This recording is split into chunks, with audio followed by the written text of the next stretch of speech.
Segunda de Timoteo, capítulo 3, versículos 16 y 17. Toda escritura es inspirada por Dios y útil para enseñar, para reprender, para corregir, para instruir en justicia, a fin de que el hombre de Dios sea perfecto, equipado para toda buena obra. Vamos a orar. Padre celestial, oh Dios eterno, te damos gracias por el tiempo que nos permite estar aquí para poder adorarte. Gracias por los himnos, por los salmos, por los cantos, Señor, donde lo elevamos, donde lo entonamos para engrandecer al Salvador, para darte todo loor. Como empezamos este culto, queremos cantarte, queremos alabarte mientras vivamos, mientras existamos. Y gracias por tu palabra, como acabamos de leer, que nos recuerda una vez más, es tu inspiración. Nosotros necesitamos de ella en esta hora, en esta vida, y que es útil para nosotros, para nuestras almas, para que con nosotros pueda florecer como una flor. Gracias te damos que tú hables en esta noche a tu pueblo, que tu Espíritu Santo a cada uno, oh Dios, lo instruya, lo reprenda, lo corrija, lo instruya en justicia, como dice, para que cada uno pueda estar apto, pueda presentarse como un obrero aprobado y que no tiene de qué avergonzarse y que usa con precisión tu palabra. Gracias te damos, en Jesús te pedimos todo esto. Amén. Podemos tomar asiento. Una vez más, hermanos, nos reunimos. Y esta vez quiero dar gracias a Dios porque después de 2 años, desde que se cumplió los 500 años de la Reforma Protestante, hoy voy a volver a hablar. No sé si ustedes están, no digo que estén al tanto, pero en realidad cada 31 de octubre se recuerda el día de la Reforma Protestante. En el calendario secular hay muchas actividades, como en algunos países Día del Pastor, aquí en Perú es Día de la Canción Criolla, y en cada país tienen, ¿no?, sus actividades. Saliendo de todo eso y nosotros centrados en este día, entonces quiero que podamos tomar las Escrituras y una vez más recordar lo que Dios hizo, lo que Dios está haciendo y lo que Dios hará. El título de esta enseñanza es a manera de pregunta: ¿importa aún la Reforma Protestante? ¿Importa aún la Reforma Protestante? ¿Y por qué digo esto? Porque en realidad ya pasaron muchos años y tal vez nosotros, mientras vivamos, mientras estemos aquí, seguiremos hablando de lo que Dios hizo hace años atrás o siglos atrás. Pero cuando dejemos de existir, cuando ya no estemos, nuestros hijos o quienes se sienten o quienes estén en esta iglesia van a seguir hablando. Realmente ha habido un legado histórico donde Dios intervino, donde nosotros somos parte de esa herencia. Nosotros, mientras estemos, pues queremos una vez más recordar lo que Dios hizo. Y por eso no nos cansaremos de decir, entonamos el himno Castillo Fuerte es nuestro Dios. Y creo que eso nos recuerda un poco, ¿no? Cuando lo entonamos fue Martín Lutero quien trajo el himno congregacional a la iglesia. Entonces, hace 500 años, el 31 de octubre del año 1517, tuvo este acontecimiento, nos dice la historia, y el personaje que Dios usó fue Martín Lutero a los 34 años, cuando clavó sus 95 tesis. Así como un momento atrás leíamos Éxodo capítulo 31, hace siglos y siglos atrás Dios usó a Moisés para libertar al pueblo de Israel de Egipto. Bueno, volvámonos hace 502 años atrás, Dios usó otro hombre, y Dios seguirá usando otros hombres que tal vez nunca los conozcamos, Y tal vez hablamos de estos personajes porque ya no están con nosotros, pero las 95 tesis que clavó Martín Lutero en la puerta de la iglesia retumbó, ¿no? Lutero solamente quería tener un debate, ¿no? o hablar o buscar una manera de poder abrir las escrituras y que todo se alinee con las escrituras. Pero al final vemos cómo Dios estuvo con él y cómo Satanás también estuvo detrás de todos los otros personajes quienes se opusieron a este hombre. Lutero había hecho todo esto involuntariamente, pero Dios lo estaba llevando para que esto se pudiera expandir por todo el mundo. Eso fue un evento histórico y podemos hablar de historia en mucha literatura respecto a eso. Martín Lutero entonces es un personaje que Dios usó en la historia. No voy a hablar de su biografía o de lo que hizo, pero creo que nada más Lutero buscaba el perdón de sus pecados. ¿Cómo es que él puede ser justificado? ¿Cómo es que Dios puede perdonar a un pecador como Martín Lutero? Cuando Martín Lutero entra al papado y se vuelve un monje antes, él dice que buscaba por todos los medios, se flagelaba, hacía los rezos y su conciencia cada día le recordaba que era un pecador y nunca encontraba el perdón de sus pecados. No se sabe con certeza qué día o en qué hora, en qué momento fue que Dios le trajo convicción de pecados, pero entendemos, sus ojos fueron abiertos cuando vio Romanos 1, versículos 16 y 17, mas el justo por la fe vivirá. Fue suficiente para Martín Lutero pueda ser salvo y entender que Dios había perdonado sus pecados y que Dios le había imputado la justicia de su Hijo. Ya no era sacrificios. Mientras Roma, o la Iglesia Católica Romana, estaba inventando maneras de que el hombre pueda encontrar, ¿no?, el perdón de sus pecados, Martín Lutero encontró en Cristo. Así que Martín Lutero puede decirnos mucho desde su conversión, pero ustedes lo que estoy diciendo sí tienen conocimiento. ¿Cómo puede ser el hombre justo ante Dios? La Iglesia Católica había prescrito tales como la confesión, la penitencia, la acumulación de méritos y las buenas obras, pero esto no ayudó nunca a Lutero delante de Dios.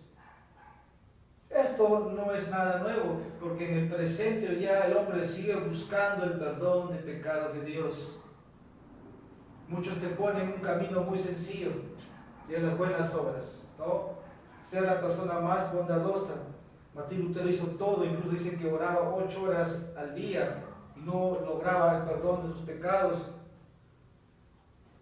Cuando Lutero experimentó la conversión, él empezó con más diligencia a estudiar la palabra de Dios y a enseñarla.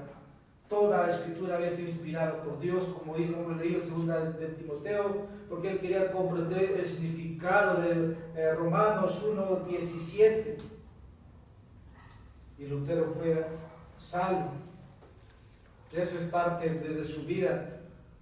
Dice Martín Lutero: sentí como si hubiera nacido completamente de nuevo y hubiera entrado en el paraíso mismo a través de las puertas que se me habían abierto.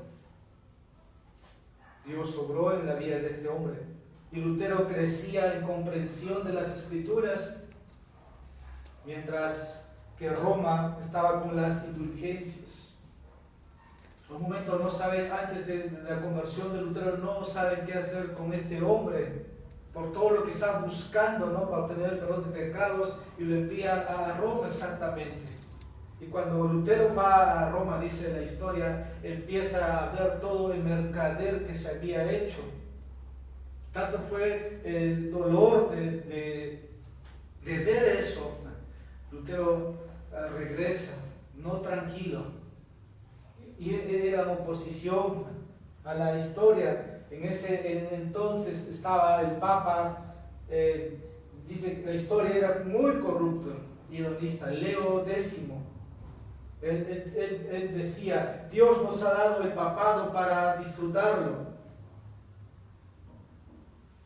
Vean sus palabras.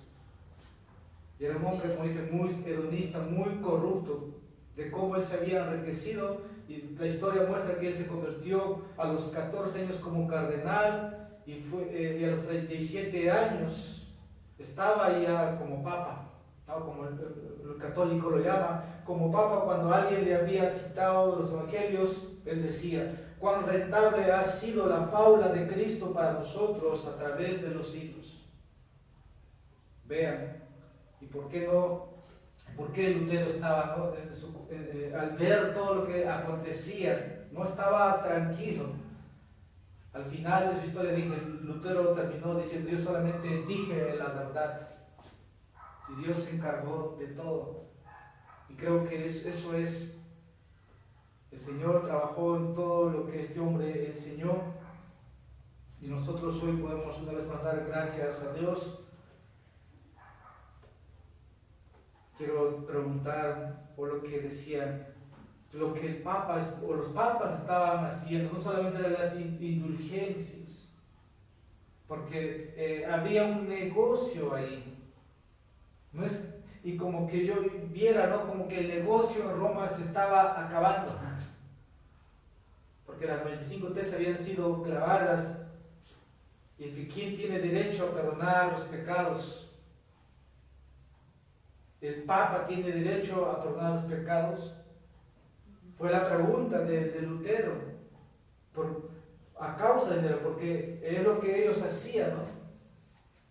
Es lo que ellos hacían, y las cosas, o los hechos seguían sucediendo, y Lutero diciendo, hasta un hombre del campo, un laico, puede comprender las Escrituras. Mientras los hombres, ¿no? Ahí en Roma, no entendían. Sabemos la historia, Martín Lutero tradujo la Biblia al alemán, trajo la lengua al pueblo. Muchos no lo entendían, pero Dios usó también esa herramienta en ese momento. Y así el Señor obró en este hombre, y diríamos así se lanzó la reforma. Claro, Martín Lutero fue, por eso, llamado, ¿no? a que él pueda retractarse. Cuando él es invitado, él pensó que iba a debatir, pero al final era una sentencia, una corte. Y le pidieron a Martín Lutero, retráctate de tus escritos. Y Martín Lutero simplemente le dijo que no puede hacerlo, a menos que esté convencido por las Sagradas Escrituras y no pueda actuar en contra de su conciencia. Y que Dios me libre, que Dios me ayude. Y la reforma fue naciendo de esa manera, con una Biblia traída al pueblo. Recuerden, antes todas las misas o ceremonias eran en latín y el pueblo no entendía. Era el lenguaje para ellos, pero no para el pueblo. Y así la historia muestra que por toda Europa se extendió la reforma. ¿Y cómo fue esto? Y ya entro a mi tema. El corazón de la reforma fue recuperar el Evangelio que los apóstoles habían anunciado. Volver a las enseñanzas de Cristo. Eso es lo que nos trajo la reforma, el Evangelio de la gracia de Dios. Ya no un Evangelio que te dice que es, ni siquiera buena noticia, por cierto, el Evangelio que anuncia Roma, porque todo está en base a buenas obras o méritos del hombre. Cuando hablamos del Evangelio de la gracia de Dios, estamos hablando que es algo que no nos pertenece, porque tiene que ver con Dios. En cambio, en Roma, todo estaba basado en buenas obras. Ahora, la reforma desafió la autoridad del Papa. Eso fue algo que ellos se vieron confrontados, y la tradición de la Iglesia. se subyugó las escrituras, reemplazó la misa con el sermón. Esto fue otro logro, ¿no? de lo que es otro logro, ¿no? de lo que este hombre estaba logrando. No solamente la misa, ¿no? Cuando se ofrecía. Ahora un ministro podía pararse adelante y enseñar. ¿Qué más? Se abolió el sistema de las indulgencias y todo mérito para obtener salvación, porque ellos lo que decían, hay un personaje, ¿no? Dice, si tus seres queridos están ahí en el purgatorio y acaso no escuchas su clamor, su gemir que te está pidiendo ayuda. Y por eso las indulgencias fueron buen negocio. No recuerdo el personaje, pero hay un hombre muy capaz de poder engatusar a la gente. No me acuerdo si se pronuncia así. Se abolió la doctrina bíblica del purgatorio, que en ese entonces se estaba llevando o se estaba haciendo negocio, ya no más rezo, ya no más veneración a María, y a los santos, y a las reliquias o ídolos. Se reincorporó el canto congregacional. Por cierto, Martín Lutero fue un escritor, un compositor de himnos.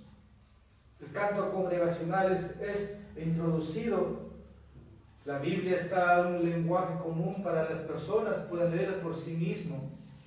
Se empezó a enseñar el sacerdocio del creyente, de que Dios está en todo lugar y que una persona puede orar y buscar a Dios y ya no tiene que ir donde el Papa a pedir perdón. El sacerdocio del creyente. Se reconoció los sacramentos y las ordenanzas, y ya no son 7 sacramentos. Las ordenanzas, el bautismo del Señor, el bautismo que el Señor ordena. Como acabamos de entonar el himno un momento atrás, en las aguas del bautismo y la cena del Señor. Ahora, ¿qué más también de esto enfatizo? Es que cada persona puede ser llamada con un don o con la vocación que tiene para ser un ministro, como fue Martín Lutero. Puede haber, no hay élites, no hay jerarquías. Dentro de la iglesia romana hay jerarquías. Y esto tiene importancia para la iglesia. Y por último, Lutero enseñó que el matrimonio es bueno. Pero Roma, sabemos la historia, ¿no? Ellos no lo ven así. Martín Lutero dijo que el matrimonio es establecido por Dios y que los líderes también pueden casarse. Esto señalando como estos personajes. Y en todo esto, lo que estoy diciendo hoy día o el 31 de octubre, algunos evangélicos piensan, ¿no? Cuando hablamos de la reforma, que estamos generando una división. Por eso ponemos el día del pastor. Muchos evangélicos dirían, no somos protestantes. Por eso el título de este sermón, ¿importa aún la reforma? Muchos piensan que la reforma crea una división dentro de la iglesia. Y otros dicen que debemos dejar de lado nuestras diferencias y debemos ponernos de acuerdo. Se ha intentado en estos tiempos de poder ahora, algo que ha ocurrido es que la iglesia está volviendo a Roma. Se han celebrado reuniones. Supuestamente la iglesia salió de Roma y ahora la iglesia ha vuelto a Roma. Ha habido concilios, reuniones donde representantes evangélicos han estado al lado del Papa. Pero nosotros, hermanos, como cantamos ese himno, no hoy, pero no volveremos atrás, sino que por eso es bueno al menos recordar lo que Dios ha hecho. Que el Señor nos ayude en esta reflexión a seguir adelante, como el himno nos decía. Yo lo quiero leer, que no me acuerdo ahora. Dice en la última estrofa, perdón, en la penúltima: aunque estén demonios mil prontos a devorarnos, no temeremos, porque Dios sabrá cómo ampararnos. Que Satanás muestre su vigor, que muestre su furor, dañarnos no podrá, pues condenado es ya por la palabra santa. Nos pueden despojar de bienes y hogar, el cuerpo destruir, mas siempre ha de existir de Dios el reino eterno. Cristo dijo que las puertas del Hades no prevalecerán contra ella. Nosotros tal vez ya no estemos un día, pero el reino de Dios ha de seguir. Entonces, hace 502 años fue todo tu inicio, pero estamos hablando ahora 502 años después. Ahora quiero hablar de la importancia de todo lo que en ese transcurrir ha ocurrido y cómo Dios ahora sigue llevando. Cada uno de nosotros es como un portavoz. Si un día nuestros hijos nos preguntan, tendremos que decirles: ¿y por qué somos una iglesia reformada? ¿Por qué somos protestantes? ¿Por qué somos confesionales? ¿De dónde venimos? ¿Cuál es nuestro origen? Entonces, sí importa hablar de la reforma, al menos una vez al año. Y este es mi mensaje o mi pensamiento. La reforma importa porque recuperó el Evangelio, resumido en las 5 solas: sola Escritura, solo Cristo, sola gracia, sola fide, soli Deo gloria, solo a Dios sea la gloria. Incluso es el cartel de nuestra iglesia, ahí lo tenemos. No para idolatrar o poner nombres, sino para recordar lo que Dios hizo con nuestros antepasados. Mientras sola Escritura, sola gratia y sola fide, dice la historia, se usaron en el siglo XVI. Estas 3 solas, pero no se sabe con certeza quién puso primero las 5 solas. Eso es historia. Pero en el caminar, o en el siglo XX, se fueron articulando de manera sistemática el orden que tenemos de esas 5 solas. Hay estudiosos que hoy coinciden, ¿no? Pero yo creo que lo central es que se recuperó el Evangelio. Porque en el Evangelio tenemos las buenas nuevas, las buenas noticias, como es Romanos 1, 16 y 17.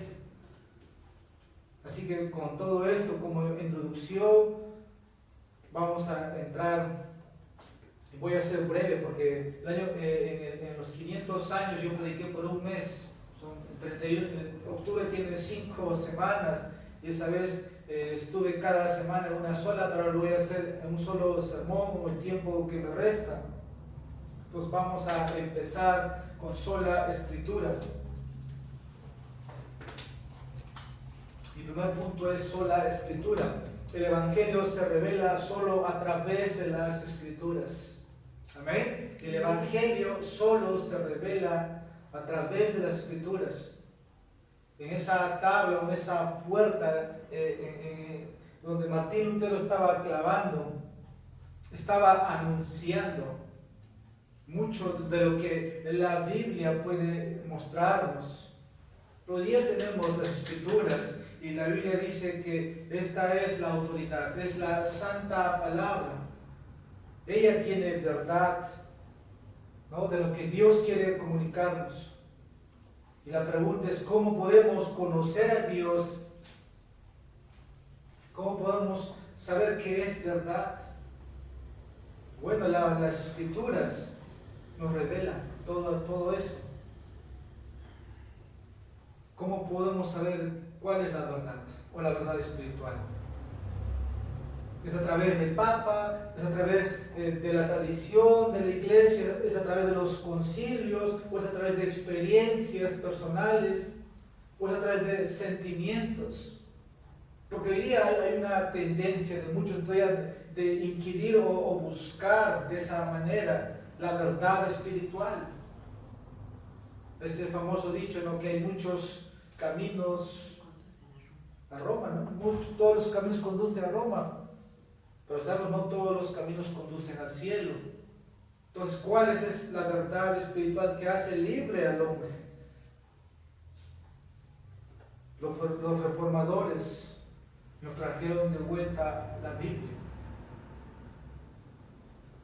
Y ahí está la verdad espiritual. Voy a dar lectura a 3 citas. Uno es 2 Timoteo, capítulo 3, versículos 16 y 17, con el cual empecé, ¿no?, a dar lectura, pero nuevamente, toda escritura es inspirada por Dios y útil para enseñar, para aprender, para corregir, para instruir justicia, a fin de que el hombre de Dios sea perfecto, equipado para toda buena obra.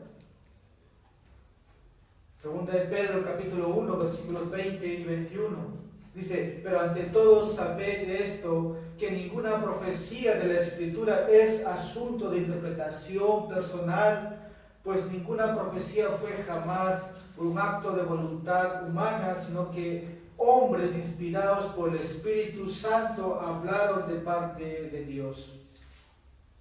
Por último, Juan capítulo 17, versículo 17: santifícalos en tu verdad, tu palabra es verdad. En los días de Lutero, la Iglesia Católica enseñó que las Escrituras, o que ellos o los papas estaban por encima de las Escrituras, o todo tenía que ver con la enseñanza que ellos daban. No tenía su lugar la Escritura, no tenía preeminencia por los textos que hemos leído. No tiene que ver con asuntos de interpretación personal o privada. Es un don de Dios las Escrituras. Así que no hay otra manera. Lo que Roma construyó, la doctrina del purgatorio, la infalibilidad del Papa, la Inmaculada Concepción de la Virgen María, los rezos y otras doctrinas, no están en las Escrituras. Tal vez aquí no hay un católico romano, pero le diríamos, como estamos enseñando, no se encuentran en las Escrituras. Por lo contrario, la Biblia enseña la verdad espiritual. Hasta el más simple puede comprender. Ahora, la tradición de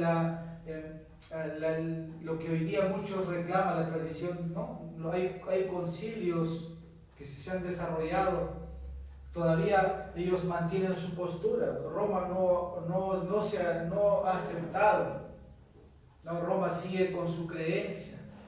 Roma no ha cambiado. Eso a nosotros no nos interesa tanto, porque sabemos, ¿no? Sabemos la condición, pero hay un peligro en el presente. Muchos hoy día, como buscan una revelación directa del Espíritu Santo. Y hay movimientos como la Iglesia Pentecostal, afirman que el Señor sigue revelando. Puede ser de manera audible, visible, sueños, visiones, y siguen contando a sus visitantes o a sus miembros. Solo la Escritura habla de que ella tiene autoridad y que se puede confiar en ella. Cantábamos igual el himno, hablando de las Escrituras. Ellos afirman que Dios sigue revelándose. Entonces, en la Reforma hemos visto a través de Lutero y los reformadores, en cuanto al lugar que tiene la Biblia, hermanos. Ya no es, como dije, la tradición, ya no es experiencias. Eso se llama pervertir las Escrituras. Por eso, cada uno de nosotros tiene que leerla, tiene que estudiarla. Si no, vamos a estar en estos errores, capturados. Nuestras almas van a estar atados. ¿Sí? bueno fuera la verdad, pero todo eso es nada más pervertir las escrituras, como dije, o es ignorar lo que Dios nos ha dado. En el presente hay muchos credos, confesiones de fe, pero todas ellas están bajo la autoridad de la palabra. Las confesiones de fe, por cierto, nosotros no lo ponemos en primer lugar, ¿no? Nos llamamos una iglesia confesional, pero las confesiones son una interpretación correcta de las escrituras. Así que por ahí, si alguien me pregunta, es mi respuesta. Credos o confesiones siempre ha existido. Aquellos que enseñan escrituras deben enseñar. Aquellos que enseñan escrituras deben enseñar lo que debe decir. Si uno es padre de familia, debe estar sujeto a las escrituras. Entonces, solo a través de las escrituras inspiradas podemos conocer y comprender el evangelio de salvación a través de la fe en Cristo. Quiero que pasemos ahora solus Christo. El evangelio se centra solo en Cristo. Repito, el evangelio se centra solo en Cristo. ¿Cómo es esto? Dios es santo, dice las Escrituras.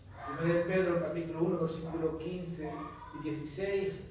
Dios es luz, Dios es santo. Romanos 3 nos dice que nosotros todos somos pecadores por cuanto todos pecaron.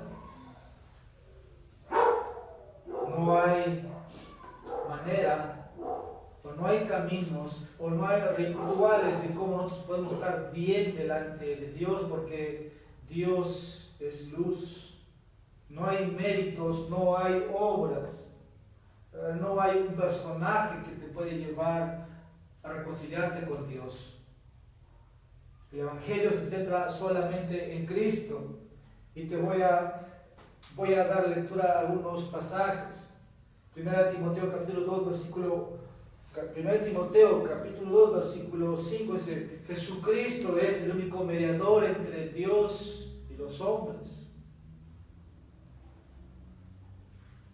Entonces, uno puede poner su fe en esa obra que Cristo hizo en la cruz, y de esa manera reconciliarnos con Dios. Dice Juan capítulo 14, versículo 6: yo soy el camino, yo soy la verdad, yo soy la vida.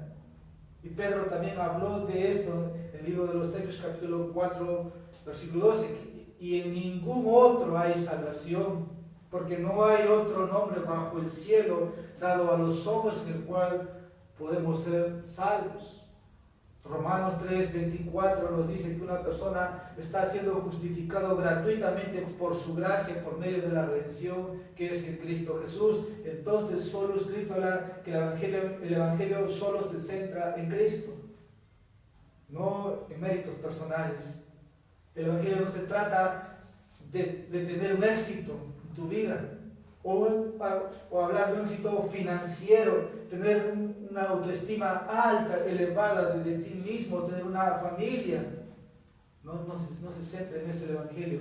El evangelio son las buenas noticias, en donde comprendes que puedes ser rescatado de la ira y del juicio de Dios, y puedes poner tu confianza en Cristo, en su muerte, en su obra, en su resurrección corporal. Solus Christus. No puedes salvarte por ti mismo. Nadie te puede ayudar. Lo único que puedes hacer es confiar en Él para tu salvación. Solus Christus. Vamos a pasar ahora a sola gratia. El evangelio es creído, recibido solo por gracia. El evangelio es creído y recibido solo por gracia. Efesios capítulo 2, versículo 8 y 9, porque por gracia habéis sido salvados por medio de la fe, dice el texto, y esto no es don, esto no es de nosotros, sino es don de Dios, pero no por obras, para que nadie se gloríe. El evangelio es creído y recibido solo por gracia. Nos recuerda Romanos 11, versículo 6, pero si es por gracia, ya no es a base de obras. De otra manera, la gracia ya no es gracia. Y si por obras ya no es de gracia, de otra manera la obra ya no es obra. Por gracia significamos un favor inmerecido que recibimos de Dios. Dios no nos debe de nada. Por lo contrario, solamente habría juicio sobre nosotros. Él no nos salvó, Él no nos eligió por algo bueno que había en nosotros. Ni la fe, porque la fe es un don de Dios, sino todo es por su gracia. Ahora me quiero apoyar con lo que voy a citar de la Confesión Bautista de Fe de Londres de 1689, en el capítulo 20, párrafo 4, sobre el Evangelio y el alcance de su gracia. Dice, en el párrafo 4, aunque el Evangelio es el único medio externo para revelar a Cristo y la gracia salvadora, y es como tal completamente suficiente para este fin, para que los hombres que están muertos en sus delitos puedan nacer de nuevo, ser vivificados o regenerados. Es además necesaria en toda alma una obra eficaz e insuperable del Espíritu Santo, con el fin de producir en ellos una nueva vida espiritual. Sin esta, ningún otro medio puede efectuar su conversión a Dios. El Evangelio. Ahora, en la salvación, hermanos, somos rescatados. Usted tiene que entender de la ira de Dios. Y solo por su gracia. Con esto queremos decir que negamos todo tipo de mérito. No trabajamos para la salvación. No hay métodos, no hay técnicas. La fe, entonces, es un don de Dios. La fe no lo podemos producir nosotros. La fe que salva es la fe que regenera. Cuarto, ya para ir finalizando, sola fide. El Evangelio se recibe solo por la fe. El Evangelio se recibe solo por la fe. Juan capítulo 3, versículo 16 nos recuerda, porque tanto amó Dios al mundo que dio a su Hijo unigénito, para que todo el que cree en Él no se pierda, sino tenga vida eterna. El Evangelio se recibe solo por fe. Romanos 4, versículos 4 y 5 dice, ahora bien, al que trabaja el salario no se le cuenta como favor, sino como deuda. Mas al que no trabaja, pero cree en aquel que justifica al impío, su fe se le cuenta por justicia, sola fide. Gálatas capítulo 2, versículo 16, sin embargo, sabiendo que el hombre no es justificado por las obras de la ley, sino mediante la fe en Cristo Jesús. Sigo leyendo también, nosotros hemos creído en Cristo Jesús para que seamos justificados por la fe en Cristo y no por las obras de la ley, puesto que por las obras de la ley nadie será justificado. El Evangelio se recibe solamente por fe, sola fide.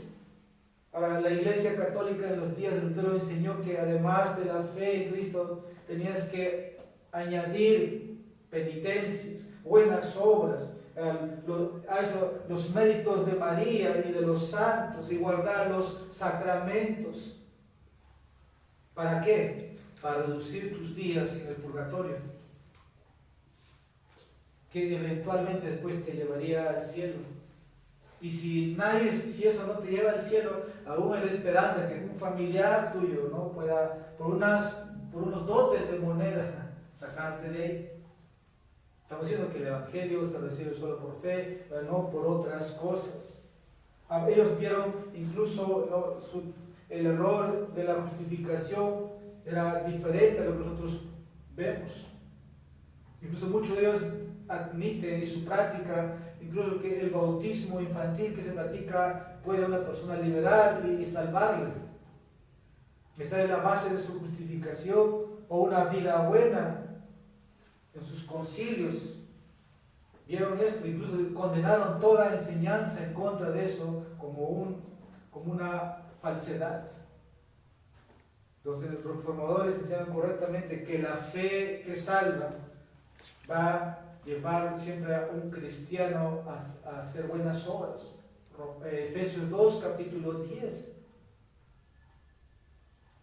En otra parte dice que la fe sin obra es muerta, pero las personas que son salvas van a evidenciar frutos de salvación, como dice Efesios 2:10, ¿no? Por las obras que el Padre preparó de antemano para que anduviésemos en ella. Para finalizar, soli Deo gloria. El Evangelio resulta en la gloria para Dios. El Evangelio resulta en gloria solo para Dios. Esto es importante. ¿Por qué? Porque si nosotros o los hombres o la humanidad pudiera contribuir en algo para su salvación, entonces la gloria sería compartida. Pero no es así. Pero si yo veo que Dios me concede su gracia, si Dios me concede el perdón de mis pecados, Dios me da la fe para creer en Él, entonces Dios está salvando y decimos, Jehová salva, Dios salva. Cristo dijo, el consumado es, la obra está terminada, sola gracia, sola fide, todo es un don, todo es un regalo. Entonces el hombre, ¿por qué debía jactarse? Si todo es de Él, todo es por Él y todo es para Él, entonces la gloria debe volver a Dios, la salvación es del Señor. Soli Deo gloria. Entonces el Evangelio resulta en la gloria de Dios. Voy a leer dos textos. 1 Corintios capítulo 1 versículo 26 al 31. Y antes quiero decir que Dios no comparte su gloria con nadie. Dios es celoso de su gloria. Dice 1 Corintios capítulo 1 versículo 26 al 31. Pues considerad, hermanos, vuestro llamamiento. No hubo muchos sabios conforme a la carne, ni muchos poderosos, ni muchos nobles, sino que Dios ha escogido lo necio del mundo para avergonzar a los sabios, y Dios ha escogido lo débil del mundo para avergonzar a lo que es fuerte, y lo vil despreciado del mundo ha escogido Dios, lo que no es, para anular lo que es, para que nadie se jacte delante de Dios. Mas por obra suya estáis vosotros en Cristo Jesús, el cual se hizo para nosotros sabiduría de Dios y justificación y santificación y redención, para que tal como está escrito, el que se gloríe en el Señor. Efesios 1 versículos 4 y 6. Según nos escogió en Él, dice, antes de la fundación del mundo, para que fuéramos santos y sin mancha delante de Él. En amor nos predestinó por adopción como hijos, para así mediante Jesucristo, conforme al beneplácito de su voluntad, para alabanza de la gloria de su gracia, que gratuitamente ha impartido sobre nosotros en el amado. Romanos 11:36 es un pasaje muy conocido, porque de Él y por Él, para Él son todas las cosas, a Él sea la gloria por siempre, amén, en muchos textos. Entonces es importante entender que mientras Dios sigue salvando, todo es por gracia. Mientras muchas personas van creyendo, todo es por gracia. Nada aportamos, como dijo alguien, a nuestra salvación, solamente aportamos nuestros pecados. Y la gracia no es barata, hermanos, para nosotros. La gracia tuvo un costo. Por eso no se debe abusar de la gracia, pero tú dices, donde abundó el pecado, sobreabundó la gracia. Pero eso no significa tener a la ligera. Entonces, comprender que Dios sigue salvando a las personas es correcto. Es por gracia, hermanos. Quiero leer lo que dice Hechos capítulo 16, versículo 31. Pero no voy a dar lectura a Juan capítulo, yo estoy finalizando Juan capítulo 14. Quiero dirigirlos a este texto. Busquemos el Evangelio de Juan capítulo 14, versículo 1. ¿Qué dice? No se turbe vuestro corazón. Creed en Dios. Creed en Dios. Creed también en mí. Se trata de mostrar, se trata de enseñar esto a las personas. Hay una obra que realiza Dios, hay una obra que realiza el hombre. El mandato es: cree en Dios. cree en el Padre, cree en el Hijo, cree en el Espíritu Santo. Es responsabilidad del hombre creer. Pero también en esto nosotros enseñamos esto, que nadie puede ir a Dios por sí mismo a menos que el Padre lo atraiga al Hijo. Dice Hechos Juan capítulo 14, versículo 11. Voy a dar lectura. Creedme que yo estoy en el Padre y el Padre en mí. Y si no creed por las obras mismas. Ahora sí vayamos a ver los Hechos, capítulo 16, versículo 31. Ellos respondieron: cree en el Señor Jesucristo y serás salvo tú y toda tu casa. La responsabilidad del oyente es creer en el Señor. Pero como dije, al mismo tiempo tenemos que entender, y por las Escrituras, el hombre no puede esto por sí mismo, a menos que el Padre le conceda. Eso está en las Escrituras. Juan capítulo Padre le conceda, eso está en las Escrituras. Juan capítulo 6, versículo 44, versículo 65. La Biblia dice: el hombre natural no puede comprender las cosas espirituales porque han de discernirse espiritualmente. 1 Corintios capítulo 2, versículo 14. Pablo también explicó en 2 Corintios capítulo 4, versículo 3 y 4. Y si todavía nuestro evangelio está velado, para los que se pierden está velado, el cual el Dios de este mundo ha cegado el entendimiento de los incrédulos, para que no vean el resplandor de la gloria de Cristo, que es la imagen de Dios. Entonces, ¿cómo puede un creyente ver y creer? ¿Cómo? 2 Corintios capítulo 4, versículo 6. Pues el Dios que dijo que las tinieblas resplandeciera la luz, es la que ha resplandecido nuestros corazones para la iluminación del conocimiento de la gloria de Dios en la faz de Cristo. Si la salvación es de Dios y su gracia brilla en nuestros corazones, abriendo nuestros ojos a la verdad, dándonos fe para que confiemos en Él, ya no en nosotros ni en nuestras obras, entonces Dios obtiene toda la gloria. Estas son las 5 solas que se está enseñando, que se seguirá enseñando. Como conclusión, entonces, hermanos, vuelvo a mi pregunta: ¿importa aún la reforma protestante? Sí importa, porque se recuperó, como dije, el Evangelio, se recuperó la verdad, las buenas nuevas de salvación, que nos llega a través de las Santas Escrituras, y habla del Redentor que Dios nos ha dado. No hay otro camino, todo es por fe, por eso damos gloria a Dios. Y esto es lo que quiero terminar diciendo: que no nos dejamos seducir por otro tipo de mensaje, pero tampoco suavicemos el mensaje. Están ambas cosas. Y esta es la verdadera gracia de Dios. Dice 1 Pedro capítulo 5, versículo 12, la parte B: estad firmes en ella. Hay un legado que hemos recibido, hay un legado que seguir manteniendo y defendiéndole. Soli Deo gloria, a Dios sea la gloria. Vamos a orar. Padre Santo, cómo no darte gracias. Todo lo que has hecho para redimir pecadores como nosotros.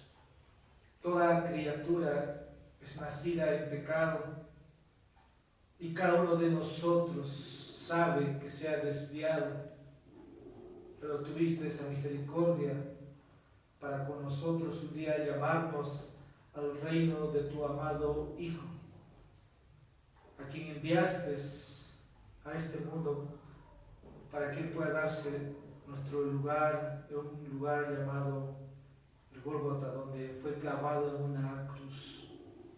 Señor, reconocemos nuestra condición y queremos siempre hablar de esa cruz, Y queremos reconocer que nuestra condición de justificados es porque tenemos nada más el favor de la obra consumada de Cristo. Estamos aquí ahora para poder seguir dando lo que hemos recibido por gracia. Nada es nuestro, nada lo vamos a retener. De gracia recibiste, tal de gracia, dice tus escrituras. Bendice a tu pueblo, bendice, Señor, tu iglesia perseguida en el oriente, en lugares, Señor, donde aún, Padre, no hay una Biblia en su idioma. Señor, que esto siga llegando a estos lugares. Usa a tus ministros, levanta, Señor, misioneros, pastores, que donde nosotros tal vez nunca lleguemos, por eso te lo pedimos, Señor, y todo sea para tu gloria. Y gracias porque nos permites hoy día estar aquí y recordar lo que tú puedes hacer como hombre y puedes seguir haciendo y lo estás haciendo aunque nunca sepamos sus nombres. A ti te damos toda la gloria. En Jesucristo oramos y te pedimos todo esto. Amén. Que el Señor bendiga su palabra. Entonces vamos a una vez más ponernos de pie para entonar un himno y